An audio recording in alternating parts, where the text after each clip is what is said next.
नमस्कार दोस्तों। देखिए मित्रों, आज हम दो चीज़ों पर बात करने वाले हैं। एक तो जो रीट भर्ती परीक्षा अभी आपकी हुई थी सितंबर मंथ में, और उसमें क्या क्या ऐसी गलतियां की थी आपने कि कई विद्यार्थियों के नंबर जितने बनने चाहिए थे उतने नहीं बने। जबकि आपने मेहनत भी की थी, ईमानदारी से आप पढ़े भी थे, लेकिन कहीं ना कहीं कुछ ऐसी चूक हुई है जिसकी वजह से कुछ नंबर डाउन आ गए। जैसे मान लीजिए किसी के 110 बन रहे हैं, 112, 114, यानी जहां स्कोर जो है 120 प्लस होना चाहिए था, वहां वो स्कोर नहीं हो करके और उस स्थिति में है कि ना तो वो 100% ये कह सकते हैं कि इनका सिलेक्शन है। और तो थोड़ा सा उस चीज़ के बारे में बात करेंगे। और दूसरी बात ये है कि अब जो रेट 14 और 15 मई की घोषणा हुई है, तो एक एग्जाम है या दो विद्यार्थियों को लेकर के जो स्टूडेंट में एक काफी कंफ्यूजन हो रहा है उससे रिलेटेड। देखिए, पहली बात है कि पिछली रीट भर्ती के अंदर क्या क्या जो कई गलतियां की है, और इतने विद्यार्थियों से बात करने के बाद में, फीडबैक के बाद में आपको ये चीज़ बता रहा हूँ। सबसे बड़ी गलती, चाहे वो साइंस से विद्यार्थी हो और चाहे वो एसएसटी से हो या फिर चाहे लेवल फर्स्ट वाले विद्यार्थी हो, खास करके साइंस और एसएसटी सबसे ज़्यादा प्रभावित होने वाले विद्यार्थी ये हैं इन किताबों से। तो आपने देखा ही है कि पूरा का पूरा पेपर एसएसटी का, टोटल पेपर आरबीएससी किताबों से था, लाइन टू लाइन पेपर था। और यही हाल थी साइंस की, यही आपके हिंदी की थी, सारी, चाहे कोई लैंग्वेज हो या कोई भी सब्जेक्ट हो। तो ये एक सबसे बड़ी मिस्टेक थी, क्योंकि देखिए कि जो रास्ता सफलता की ओर ले जाता है वो अच्छा लगने वाला कभी नहीं होता। यानी वो चीज जो सफलता का रास्ता है, वो रास्ता हमेशा ऐसा होता है कि वो आपको आकर्षित कभी नहीं करेगा, अट्रैक्ट नहीं करता सफलता का जो रास्ता है।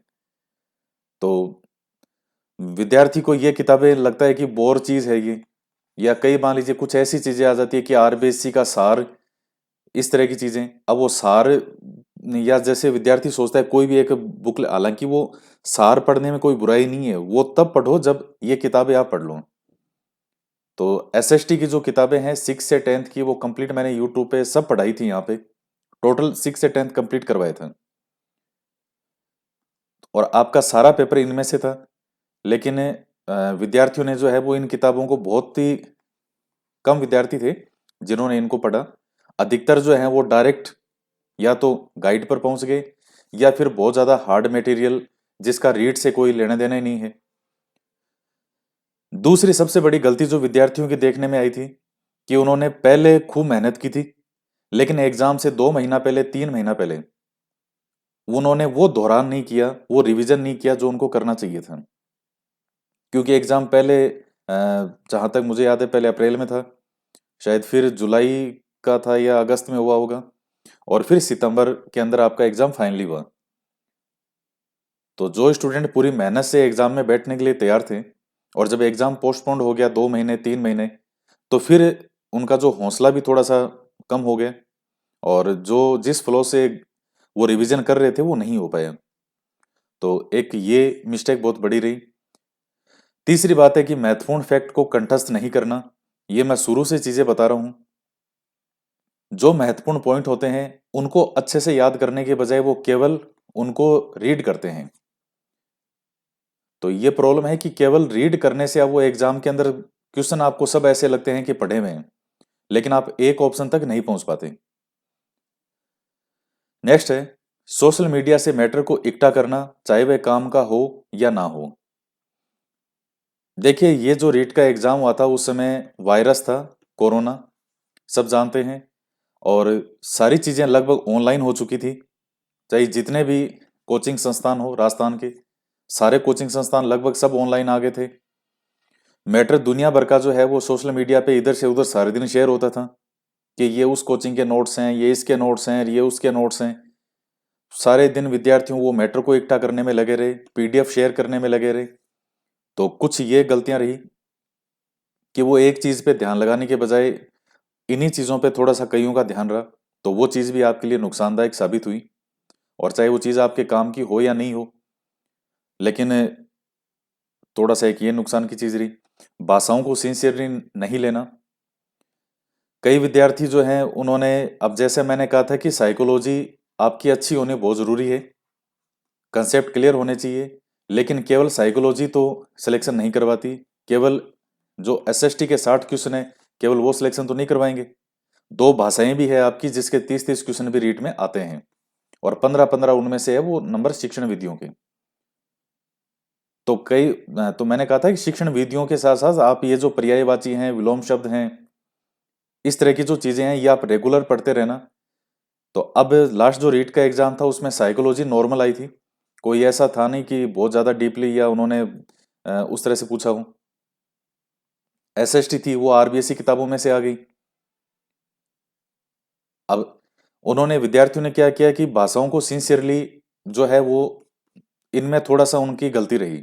किसी ने हिंदी को, आप देखिए कई विद्यार्थी समझते हैं कि हिंदी के अंदर जैसे पर्यायवाची है तो इसमें क्या ऐसा अलग है, विलोम शब्द में लगता है कि बस ये तो हमको आते ही हैं, क्योंकि हिंदी तो हम बचपन से पढ़ रहे हैं। तो हिंदी जो है वो बिंदी लगाते हुए समय नहीं लगाती, 0-1 सेकंड में लगा देती है अगर आप कहीं भी उसमें लापरवाही करते हैं तो ये छोटी छोटी गलतियां जो थी कि रेगुलर, मैंने आपको पहले ही बता दिया कि सफलता का रास्ता आकर्षित करने वाला कभी नहीं होगा। जो चीजें इस तरह की चीजें होती है वो मेहनत करने वाला रास्ता होता है, वो साइलेंटली अपना ये पढ़ाई से मेहनत से करने वाला होता है काम। तो थोड़ा सा एक कईयों की ये मिस्टेक रही जैसा कि विद्यार्थियों को देखने में है। एक पॉइंट है कि कोरोना में सोशल मीडिया पर अधिक निर्भरता, पुस्तकों पर से ध्यान हटा लेना। देखिए हर चीज का महत्व होता है। जब आप भोजन में जैसे सब्जी बनाते हैं तो सब्जी बनाने के साथ में मिर्च मसाले, सारे मिर्च मसालों का अपना अपना महत्व होता है। ऐसा तो नहीं है कि एक मिर्च मसाले से आप पूरी सब्जी बना कर कहोगे कि वाह क्या सब्जी बनी है। तो सोशल मीडिया की अपनी एक उपयोगिता है। जैसे मैं बात कर रहा हूँ यूट्यूब की, मेनली जिस चीज की बात कर रहा हूँ, फेसबुक वगैरह हैं। अब चूंकि सारे जितने भी कोचिंग संस्थान हैं सब ऑनलाइन आ चुके थे, अब विद्यार्थियों ने सारे दिन यूट्यूब पर ही रहना शुरू कर दिया। यूट्यूब से जो क्लास आपको मिल रही है कि फिक्स, हाँ आपने कुछ डिसाइड कर रखा हो कि मुझे यहां से पढ़ना है, तो फिर भी वो चीज आपको लाभ देती है। लेकिन जैसे मान लीजिए कि अब कभी ये चीज, कभी इसका वीडियो देख लिया, कभी इसका वीडियो देख लिया, कभी इस कोचिंग का वीडियो देख लिया, सारे दिन इसी तरह देखते देखते देखते टाइम पास करते करते, कोई निश्चित आपके मन में वो नहीं है, कोई आपका प्लान नहीं है कि आप कोई वीडियो देख रहे हो तो कैसे देख रहे हो, क्या उस किस एग्जाम के लिए, क्या पढ़ रहे हो क्या नहीं पढ़ रहे हो। और बच्चों को भी, स्टूडेंट को भी मैंने देखा है, जो मिर्च मसाले वाली बातें होती है उनमें सबको बड़ा मजा आता है सुनने में। जो ऑनलाइन जो मिर्च मसाले लगा के बातें करते हैं तो स्टूडेंट बहुत उनसे आकर्षित होते हैं। तो इसी तरह की चीजों में स्टूडेंट अपना समय लगा देते हैं। किसने किसको क्या कहा, किस टीचर ने किसको क्या कहा, आज उसने उसको ये बोला, आज इसने इसको ये बोला, तो ये चीजें कहीं ना कहीं आपका नुकसान करती हैं। तो YouTube से पढ़ाई करनी चाहिए, बिल्कुल करनी चाहिए, और बहुत अच्छा अवसर आया है सबके जीवन में कि एक ऑनलाइन घर बैठे बैठे ये सुविधा उपलब्ध हुई है कि आप पढ़ सकते हो। लेकिन पुस्तकें जो है, पुस्तकें तो पुस्तकें हैं, उस चीज को इग्नोर नहीं किया जा सकता कि सिर्फ जब तक आप खुद यूट्यूब से सहायता ली आपने, पढ़े आप, और उसके बाद जो पुस्तकें हैं उनसे फिर आपने उसको पढ़ा, तब वो चीज आपके अच्छे से जाके कंठस्थ होती है, वो चीज आपके समझ में आती है। तो हर चीज की अपनी उपयोगिता है, इस चीज को समझने का प्रयास कीजिए। जैसे मान लीजिए कोई कोचिंग करता है, तो कोचिंग उपयोगी है या नहीं है ये विद्यार्थी पर डिपेंड है कि उसको कोचिंग की आवश्यकता है या नहीं है। कोई चीज अच्छी है या बुरी है ऐसा नहीं है कि आप, जैसे कि सोशल मीडिया है, फेसबुक अच्छा है या बुरा है, व्हाट्सएप अच्छा है बुरा है, कहां तक आपके लिए वो चीज उपयोगी है, बस वो उसका महत्व है। तो इस तरह कई प्रयासों से मिलके जो है वो तैयारी होती है। तो अब 14 और 15 मई को जब दोबारा घोषणा हुई है, तो जो जो कमियां मैंने आपको बताई है कि पिछले टाइम में मुझे विद्यार्थियों में ये चीजें देखने को मिली कि इन कई गलतियों की वजह से कई विद्यार्थियों का स्कोर जहां आराम से 120 प्लस से 125 प्लस हो सकता था, ऐसे काफी विद्यार्थी हैं जो 110 पर रह गए, 112 पर रह गए। तो ये चीज गलत है कि एक मेहनती विद्यार्थी के साथ में इस तरह की चीज हो, कहीं ना कहीं कुछ गलतियां होती हैं। अब बात कर रहे हैं, देखिए कई विद्यार्थी कह रहे हैं कि सर फर्स्ट एक पेपर होगा, दो पेपर होगा। तो देखिए अभी तक जो चांस है, ये पूरी संभावना है कि दो पेपर होने के चांस है। लेकिन क्योंकि अभी कुछ समय पहले की बात है, राजस्थान सरकार के द्वारा वो जिस तरह के नोटिफिकेशन आते हैं, उसमें कहा गया था कि हम विचार कर रहे हैं कि जो एक भर्ती परीक्षा के बाद में एक और एग्जाम हो। तो संभावना है कि आपके दो एग्जाम भी हो सकते हैं रीट भर्ती परीक्षा में। लेकिन देखिए मेन बात यह है कि दो होते भी हैं तो चेंज ऐसा तो कुछ होगा नहीं कि जीके से बिल्कुल हटकर आपके कोई ऐसी चीज लगा देंगे जो आपने कभी देखी ना हो। वही जीके रहेगा, कोई एक दो टॉपिक हट जाएंगे, कुछ नई चीजें, नई इस तरह की चीजें आ जाएगी, जीके वगैरह जो है नए रूप में सामने आ जाएगा। कोई टॉपिक पहले नहीं है वो ऐड कर देंगे, कुछ दो चार ऐड होंगे तो उसको हटा देंगे। चीजें तो आपकी वही रहनी है। पहले जैसे आया था कि रीट का सिलेबस चेंज हो गया और उसमें चेंज भी हुआ, तो ऐसा क्या चेंज हुआ था? दो चार टॉपिक, कुछ जैसे साइकोलॉजी में दो तीन टॉपिक नए जोड़ दिए थे, किसी में से दो चार हटा दिए होंगे, किसी में दो चार नए जोड़ दिए होंगे। रीट में जैसे एसएसटी के अंदर राजस्थान जीके ऐड हुआ था पूरा, तो राजस्थान जीके आपको वैसे भी पढ़ना चाहिए, राजस्थान के हर एग्जाम में आता है। तो वो आपको घबराने की आवश्यकता नहीं है। आप पहले आरबीएससी की जो किताबें हैं इनको आप अच्छे से कंप्लीट करो। और सेकंड ग्रेड फर्स्ट ग्रेड के जो विद्यार्थी हैं उनको तो एनसीईआरटी भी निश्चित रूप से पढ़नी चाहिए, आरबीएससी प्लस एनसीईआरटी दोनों उनको पढ़नी चाहिए। और जो विद्यार्थी रीट के विद्यार्थी आरबीएससी की किताबें कंप्लीट कर चुके थे या कर चुके हैं, मैंने यूट्यूब पे सारे वीडियो बना रखे हैं इन किताबों के, उनको भी अब एनसीईआरटी जो है वो पढ़नी चाहिए। क्योंकि अब जो एग्जाम होगा तो उसके लिए आरबीएससी के साथ साथ आपके लिए एनसीईआरटी भी उतनी ही महत्वपूर्ण है। एन आरबीएससी की किताबों में फैक्ट ज्यादा हैं और एनसीईआरटी किताबें जो है वो थोड़ा समझाने के हिसाब से भी उस हिसाब से ज्यादा हैं। तो दोनों का अपना अपना महत्व है। फैक्ट आपको आरबीएससी में ज्यादा मिलेंगे एनसीईआरटी की तुलना में, लेकिन महत्व जो आरबीएससी का है वैसे ही महत्व एनसीईआरटी की पुस्तकों का भी है। और जिसने एक बार आरबीएससी की किताबें बहुत अच्छे से पढ़ ली, अब उसको एनसीईआरटी पढ़ने में कोई जोर नहीं आएगा।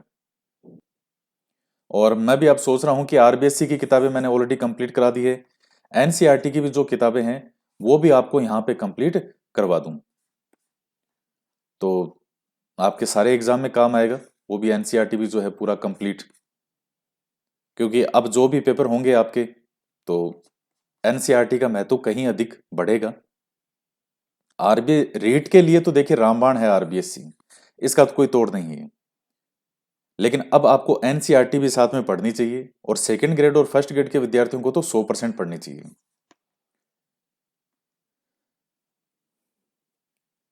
तो 6 से 10th की जो एनसीईआरटी है, क्या वो यहाँ कंप्लीट करवाएं यूट्यूब पे? तो आप बताइएगा क्या आप पढ़ना चाहते हैं, या जो, क्योंकि मैं चाहता हूँ कि एनसीईआरटी भी जो 6 से 10th है वो आपको कंप्लीट करवा दूं यहाँ पे। तो आप क्या पढ़ना चाहते हैं, आपकी रुचि है या उसमें नहीं है, कमेंट करके ज़रूर बताइएगा। और बस आज के वीडियो में इतना ही। बाकी और भी कई चीज़ें आपके लिए लेके आने वाला हूँ मैं यूट्यूब पर। तो मिलते हैं नेक्स्ट वीडियो में। जय हिंद, जय भारत।